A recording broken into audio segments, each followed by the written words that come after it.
আমার মা আসলে প্রেগনেন্ট আর মোটামুটি 10-12 দিনের মধ্যেই আমার মার বুঝতেই পারি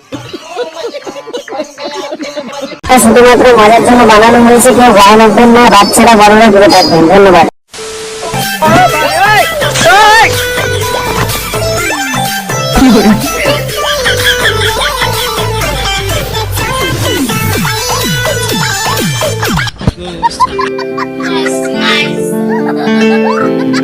তো হ্যালো বন্ধুরা, কেমন আছো? আশা করি সবাই ভালো আছো। তো আবার তোমাদের সামনে এসে গেছি রায়গঞ্জে গ্রামের ছোট্ট ছেলে অথবা রায়গঞ্জের ছেলে। তো আজকে একটা নেকা মামুনিকে নাকি হালকা করে একটু রোস্ট করবো অথবা বাটবো। তো তাকে নিয়ে একটু রোস্ট করবো। ছোট ছোট ভাই বোনেরা অথবা গুরুজনেরা, তোমরা কি করছো? এই ভিডিওটা স্কিপ করে দাও, কেননা তোমাদের জন্য এই ভিডিও নয়। যারা 20 বছরের উপরে রয়েছে তারা ভিডিওটা মনোযোগ ধরে দেখো। যদি ভালো লেগে থাকে একটি লাইক করে চ্যানেলটাকে সাবস্ক্রাইব করে দিও। আর একটা কথা, ভিডিওটা শুরু করার আগে কানে হেডফোনটা টুক করে পরে নিও। যাই হোক, হেডফোনটা পরে নিয়েছো, ভিডিওটা এখন শুরু করব। বলছিলাম কি, তোমার কাছে কিছু চাওয়ার আছে আমার, একটু দেবা কি? কি চাও তুমি? বললাম কি, ভয় পেয়ে গেলে নাকি? কি চাও সেটা বলো। কিছু না, তোমার দোকানের বিরিয়ানি খাবো।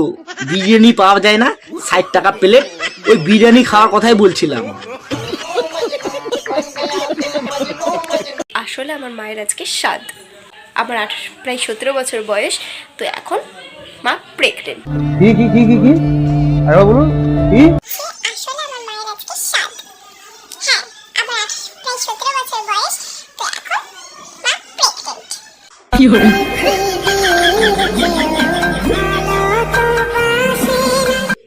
তোমার অলরেডি 17 বছর বয়স, তারপরেও একটা বোন রয়েছে, তার নিচে আর একটা বোন রয়েছে, তার উপরেও একটা ছোট্ট বাচ্চা রয়েছে তোমার মায়ের পেটে অথবা প্রেগনেন্ট।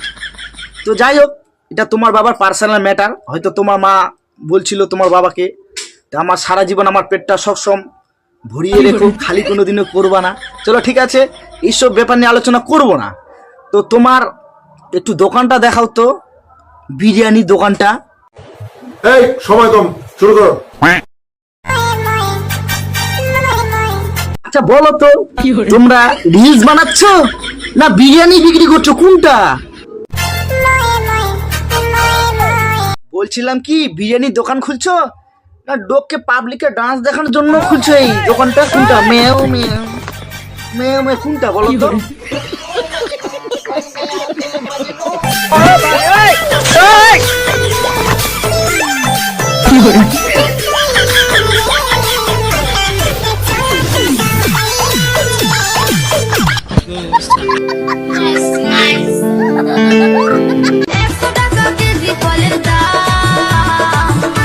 আমি তো জানি তোমার বিরিয়ানি দোকান আছে, বিরিয়ানি পাওয়া যায় 60 টাকা প্লেট। এখন তো দেখছি তোমার ফলেরও দোকান আছে।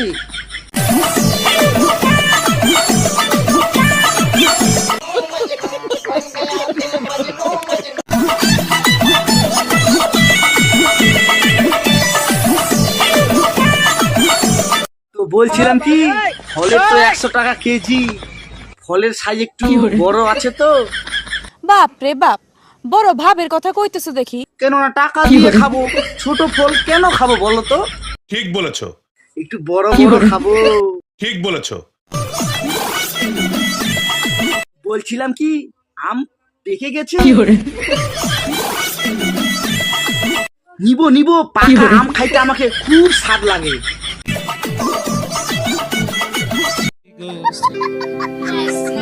রোস্ট ভিডিও তোমাদেরকে কেমন লাগলো অবশ্যই কমেন্ট বক্সে কমেন্ট করে বলবা। যদি ভালো লেগে থাকে একটি লাইক করে চ্যানেলটাকে সাবস্ক্রাইব করে দিবা। এরকমই তোমাদের রোস্ট কন্টেন্ট, নতুন নতুন নিউ ভিডিও তোমাদের সামনে তুলে দেবো। ততক্ষণ তোমরা ভালো থাকো।